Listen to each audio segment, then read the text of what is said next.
ये तो अच्छा हुआ कि हमारी जो लाइफ एक्सपेक्टेंसी है वो 70 साल की है इंडिया में लगभग। अगर आप देखोगे तो गूगल करके उसमें से 60 साल तक हम काम ही करते रहते हैं। कहीं गलती से अगर हम 200 साल तक जिंदा रहने वाले भाई होते तो हम 180 साल तक सिर्फ फाइनेंशियल स्लेवरी करते रहते।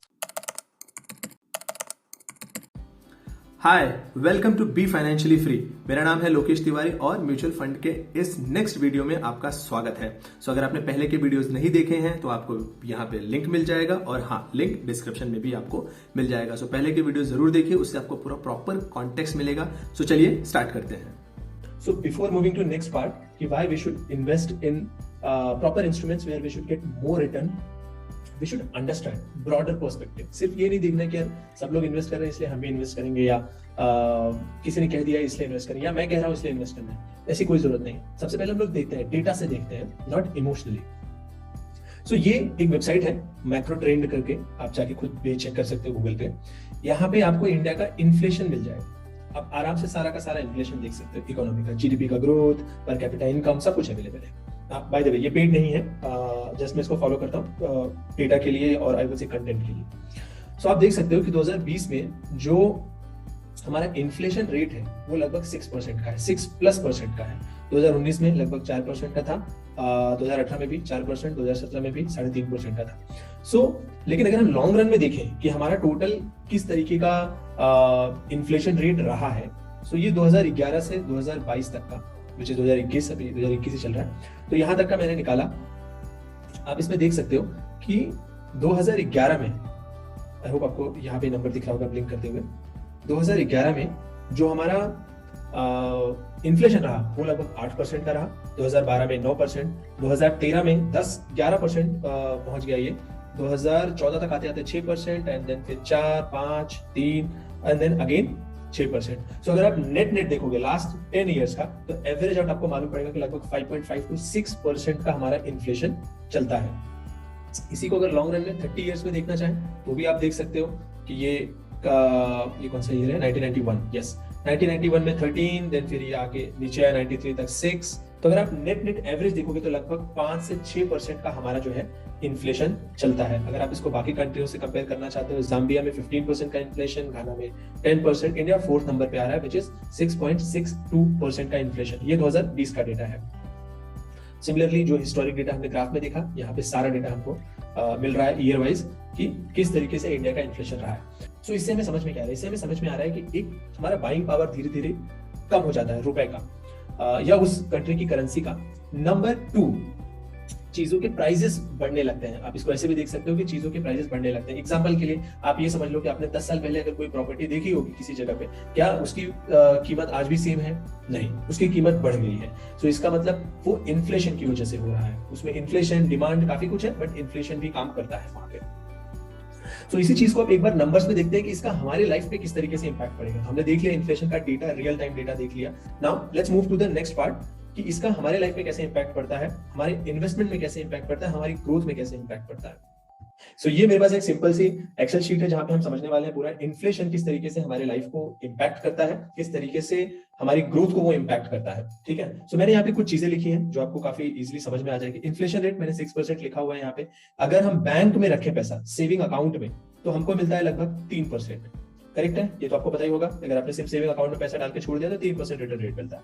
लेकिन अगर हमने एफडी कर लिया उसी पैसे का, तो हमें 5 से 6% के रेंज में मिलता है। अगर कोई सीनियर सिटीजन है तो ज्यादा मिलता है, फिलहाल के लिए तो 5% मिल रहा है। ठीक है, और अगर हमने म्यूचुअल फंड में रखा पैसा तो लगभग 12% मिलता है, 12+ ही मिलता है। बट अच्छे जो लार्ज कैप म्यूचुअल फंड है, अगर आप अच्छा से एक म्यूचुअल फंड ढूंढ के इन्वेस्ट करोगे तो 12% आराम से मिल जाता है। ठीक है, अब मान के चलते हैं कि जो मुझे घर खरीदना था उसकी कीमत है 1 लाख रुपए। आई नो 1 लाख रुपए बहुत कम है, बट ये इजी कैलकुलेशन के लिए लिया है, तो अमाउंट पे मत फोकस करो, कॉन्सेप्ट पे फोकस करो। ठीक है, 1 लाख रुपए का वो घर है। अब होगा क्या कि सपोज करो मैंने सोचा यार कि अभी मैं घर नहीं खरीदूंगा, मैं 3 साल बाद खरीदूंगा, जब मेरी शादी होने वाली होगी तब मैं खरीदूंगा।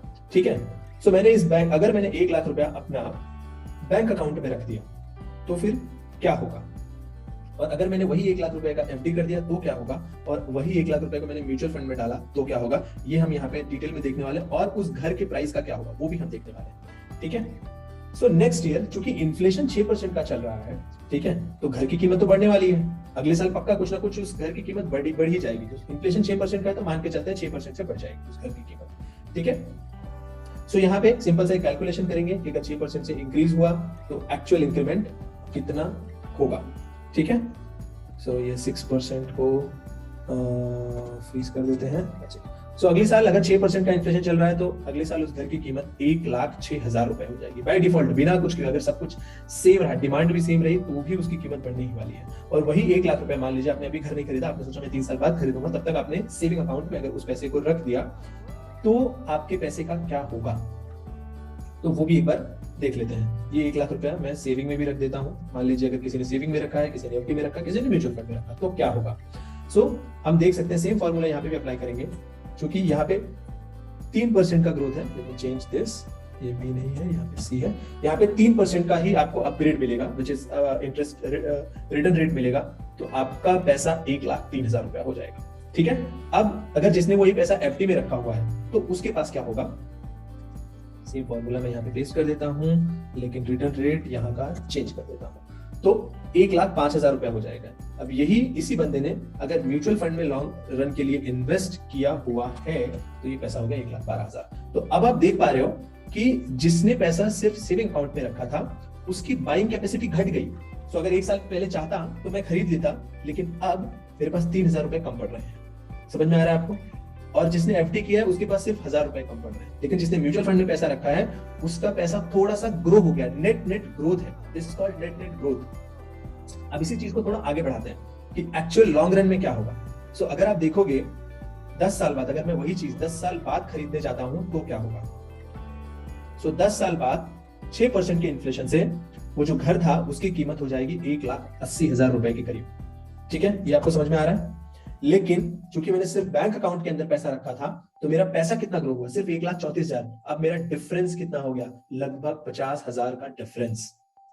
मतलब मुझे अब और कहीं से 50,000 रुपए का जुगाड़ करना पड़ेगा, तब जाके मैं सेम चीज को खरीद पाऊंगा जो मैं 10 साल पहले खरीद सकता था।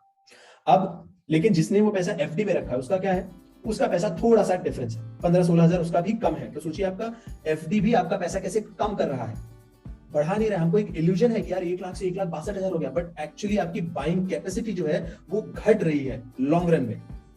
सेम अगर वही किसी ने म्यूचुअल फंड में रखा है तो उसका पैसा हो गया 3 लाख के करीब। सो इस पैसे में आपको क्या करेगा, थोड़े पैसे निकाल के सामान भी खरीद लेगा, अपना पूरा घर भी खरीद लेगा जो भी उसको खरीदना है, एंड बाकी पैसा रख भी लेगा। So this is called growth. So अगर आप अपने पैसे को ग्रो नहीं करा रहे हो, अगर आपने पैसे को सिर्फ होल्ड करके रखा हुआ है सेविंग में, एफडी में, सिक्योर के तरीके से, तो आप एक्चुअली इन्फ्लेशन को बीट नहीं कर रहे हो। भले आपकी सैलरी बढ़ रही है, लेकिन आप इस रैट रेस में, जो फाइनेंशियल रैट रेस है, लाइफ लॉन्ग इसी में फंसे रहोगे, क्योंकि आप कभी इन्फ्लेशन को बीट कर नहीं पाओगे। इसके लिए आपको पूरा पर्सनल फाइनेंस समझना पड़ेगा। इसके लिए आपको पूरा इन्वेस्टमेंट इंस्ट्रूमेंट समझना पड़ेगा कि कैसे मैं अपने पैसे को सही जगह इन्वेस्ट करूं, सही बिजनेसेस में इन्वेस्ट करूं, ताकि वो पैसा समय के साथ ग्रो करे एंड मैं फाइनेंशियल फ्रीडम अचीव कर पाऊं।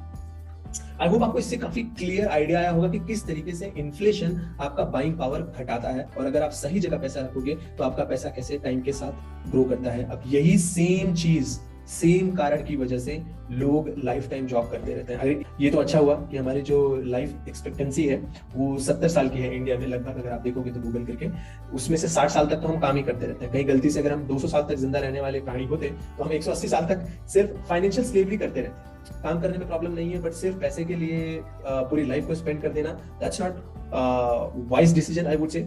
सो अगर आपके पास ये इंस्ट्रूमेंट अवेलेबल है तो इनका फायदा उठाओ, अपने पैसे को ग्रो करो and achieve financial freedom at an early age, as fast as possible. So अब आपको पूरा समझ में आ गया होगा क्यों सही इंस्ट्रूमेंट में इन्वेस्ट करना चाहिए, कैसे हम इन्फ्लेशन को कैसे हमें हमेशा इन्फ्लेशन को बीट करने के लिए ट्राई करना चाहिए। That is actual growth. So यहाँ पे जो ग्रोथ मिली है 1 लाख का 1,35,000 करीब हो गया जो अमाउंट, वो एक्चुअल ग्रोथ है ही नहीं, एक्चुअली वो लॉस है। Net you are losing. दिखने में ग्रोथ लग रहा है but actually you are losing. So I hope इससे आपको पूरा इन्फ्लेशन का कॉन्सेप्ट समझ में आ गया होगा।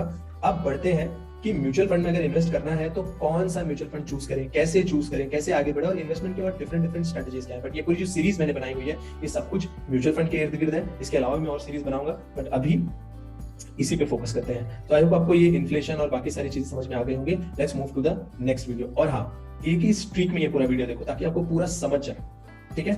Thank you so much. Let's meet in next video.